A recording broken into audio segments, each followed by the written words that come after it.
నేటి దైవవాక్కు యోనా గ్రంథము 3వ అధ్యాయము 7-8 వచనములు.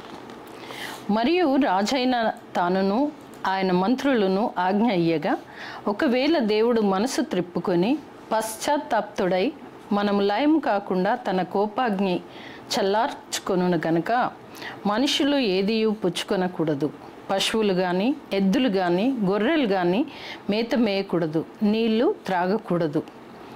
నినెవే పట్టణస్థులందరూ అలాగే రాజును ఆయన మంత్రులను ప్రజలందరూ పశ్చాత్తాపంలో దేవుణ్ణి వేడుకోవాలి. ప్రతిదినము చేస్తున్న పనులు వ్యాపారాలు మానుకోవాలి. అందరూ దేవాతి దేవుణ్ణి వేడుకొనుటలో నిమగ్నులైపోవాలి. అందరూ కలిసి మొదటి స్థానం దేవునికిచ్చి మనస్ఫూర్తిగా దేవుని తట్టు చూడాలి అని ఆజ్ఞ పొంది ఉన్నారు. అలాగే చేయుచున్నారు కూడా. దేవుడు మమ్మను కరుణించునేమో, ఆయన మనసు త్రిప్పుకొని పశ్చాత్తాప్తుడై మనము లయం కాకుండా కాపాడునేమో. కనుక చాలా జాగ్రత్తగా అందరూ దేవుణ్ణి వెతకాలి. మనుషులు చేసిన పాపానికి దేవుడు పశ్చాత్తాప్తుడు అవుతాడేమో అన్న నమ్మకం చాలా ఉన్నట్లుగా చూస్తున్నాం. అందుకే వారు తీసుకున్న నిర్ణయము మనుషులు అన్నపానములు మానివేయాలి, ఏదియూ పుచ్చుకొనకూడదనియు, పశువులు గొర్రెలు ఎద్దులు అవన్నీ కూడా మేత మేయకూడదని, అంతేకాదు నీళ్లు కూడా త్రాగకూడదు.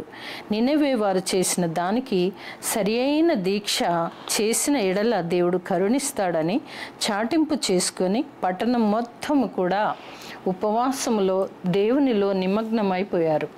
ప్రజల భయంకర స్థితిని ఒప్పుకుంటున్నారు. ఎవరు ఎలాంటి సాకు చెప్పడం లేదు. వారి పాపాన్ని కప్పిపుచ్చే ప్రయత్నం చేయడం లేదు. సామెతలు 28:13 చూస్తే, అతిక్రమములను దాచిపెట్టివాడు వర్ధిల్లడు, వాటిని ఒప్పుకొని విడిచిపెట్టువాడు కనికరము పొందును. మానవులు దేవుని నుండి దాచిపెట్టడం అసాధ్యం. అలాగే నినెవే పట్టణస్థులందరూ కూడా తమ పాప దోషాలన్నీ కూడా ఒప్పుకుంటున్నారు. నిజమే, వాటిని ఒప్పుకొని విడిచిపెడితే దేవుని కనికరము పొందుకుంటామని మంచి విశ్వాసముతో వారందరూ తమ పాపములు ఒప్పుకుంటున్నారు. వాటిని ఒప్పుకొని వదిలిపెడితే క్షమాపణ దొరికి అవి రూపు మాసిపోయే అవకాశం ఉన్నప్పుడు ఇలా దాచిపెట్టడానికి ప్రయత్నించడం అవివేకమని తెలుసుకోవాలి. పాపాలను ఒప్పుకోవడం ఎంత ముఖ్యమో వాటిని విడిచిపెట్టడం కూడా అంతే ముఖ్యం.